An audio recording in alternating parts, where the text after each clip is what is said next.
Alright, and that is my playthrough of Sonic 4 Episode 2 on the PC. Now, the review, which will be its own separate part, labelled specifically the credits and review.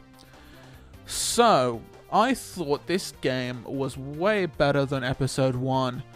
Episode 1 had glaring graphical faults, gameplay was not very great, and it overall felt uninspired, and it had a terrible last boss.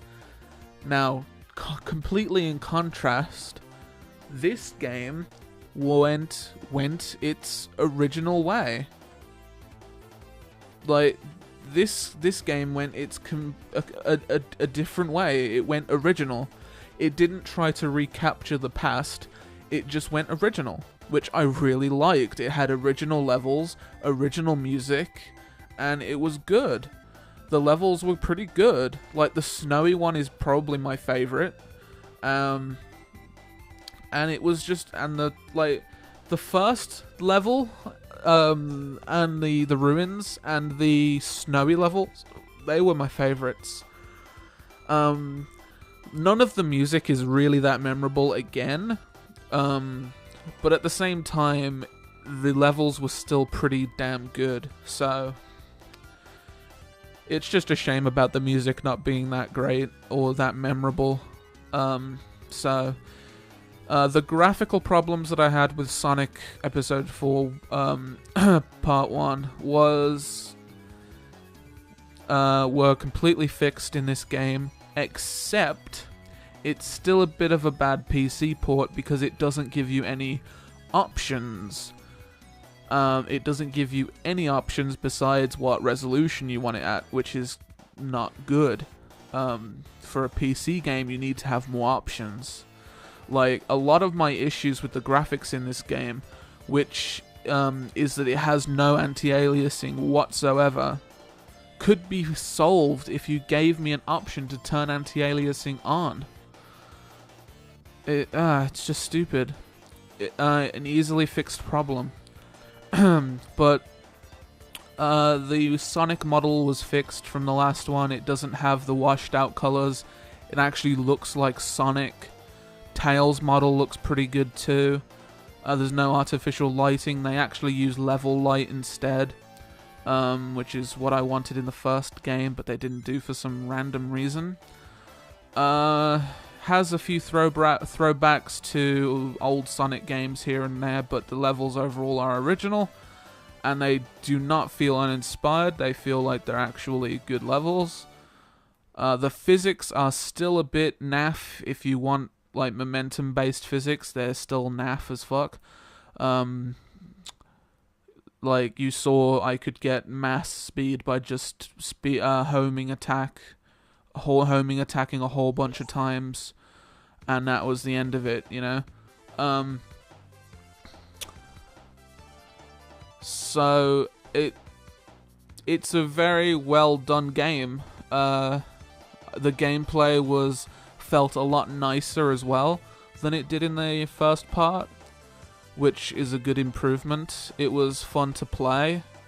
Enemies were good, and yeah, it was just an overall better and more polished game. And again, if I were to recommend a platform to play this on, I'd have to recommend the PS3, Xbox, or Wii. I'm not sure about the Wii, I haven't played it, or the Xbox, but PS3 version definitely, because that's the version I've played. Had none of the anti-aliasing issues or whatever that I saw on this version. So yeah, I mean, overall, the PC port still gets 0.5 docked from it for having no options and having anti-aliasing turned off by default. Which I guess they had to do to make it less intensive, but have options that would have been fixed, you know? The bosses were pretty fun to fight. The last boss was nowhere near as dicks as the last boss in the first episode, so that's good. That's definitely a good thing, so I don't have any issues there. There was a few points though for some of the bosses where it was a bit unexplained, and you kind of had to find it out for yourself through trial and error, which I hear Lost World does a lot. So that's obviously a Sonic Team trait that they love to do, just not explain anything. But at the same time, really liked the game. It isn't by any means a great, groundbreaking Sonic game. It's just a good play. You know, it's a good playthrough. So overall, this scores considerably higher than the Episode 1. I'd give it a 7.5. In the context of Sonic, I give it a 7. So, let me do my final scores. The console versions get 7.5, and in the context of being a Sonic game, they get a 7. Now, on the PC, it gets a 7. And it's docked half a point because of the PC technical issues. And in the context of Sonic, it gets 6.5. Again, docking half a point. So, yeah, overall, I think that's a pretty fair assessment, which is what I said about Episode 1. So, yeah, it's not bad. It's above average, and you should probably play it. But I couldn't recommend it on the PC if you had a console, you know? If you had a console, definitely play the console, but if you have a PC only, I suppose you should play it on the PC. So anyway, thank you all for watching. Hope you've enjoyed it.